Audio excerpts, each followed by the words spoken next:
Hi, my name's Anae, and today I'll be discussing the importance of vegetation monitoring through the use of vegetation plots.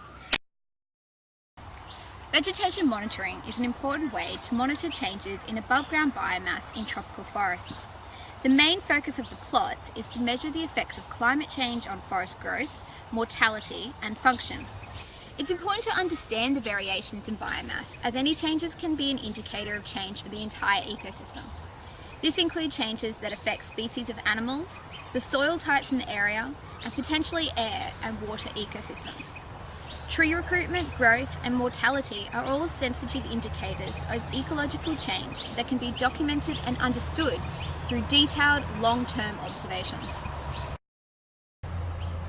There are 3 steps to performing a vegetation plot. These are pre-sampling activities such as sampling design proposal and crew training, first-year census, including data collection and stem mapping, and the subsequent recensus. The vegetation plots are sampled annually during the dry season and in the same month. All trees, palms, tree ferns, and lianas larger than or equal to 10 centimetres diameter at breast height are measured. Plots should be set up at the core study area of the site and should be at least 100 metres away from the access point or trail. A GPS location should be taken for all 4 post points of the plot. A plot must be placed in an area of similar soil and terrain types. They must be free of bodies of water such as lakes, ponds, and permanent streams. Comprehensive details for the method of setting up a vegetation plot and the requirements that must be met can be found in the protocol. Several pieces of equipment are needed for plot establishment. These can include a compass, star pickets, tape, and a clinometer. Details of equipment can be found in the protocol. Sometimes we come across trees that are leaning, damaged, or dead, or otherwise problematic. These are referred to as problem trees. Section 4.3.1 of the protocol addresses each problem tree in detail with measuring solutions. It's important to remember that there is no absolute right or wrong way to measure problem trees. The important thing is to understand the reasoning behind the different points of measure and the implications of choosing them. The technician should have previous fieldwork experience, preferably in surveying and compass use, and be prepared to spend several days in the field. The technicians present should be a diameter taker, a note taker, and a painter for tree marking. A different person should do each of these roles, and if possible, each should perform the same role on every census. This is to ensure consistency and quality of the data being collected. During data collection, 2 forms should be filled out. This is the collection form and the identification form. You should collect at least 1 sample of each specimen of vegetation within the plot.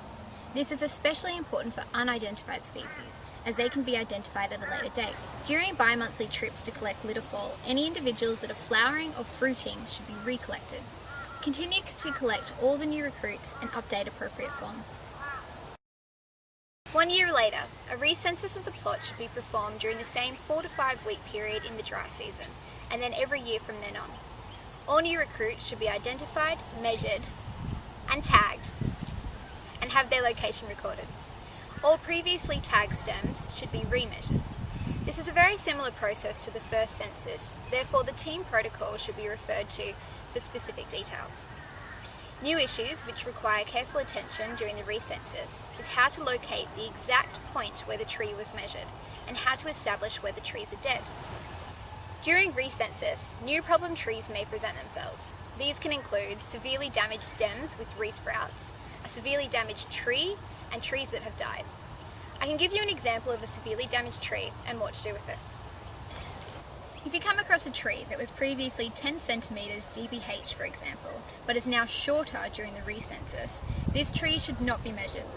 It is still to be recorded that it is no longer alive, but note that it is damaged or not the same. The goal of doing a recensus is to document an increase or decrease in vegetation growth and identify changes to the plot area. A strength of the team vegetation protocol is that it extensively describes how to establish a plot and conduct a recensus. With the use of diagrams, the manual is easy to follow for those that are inexperienced.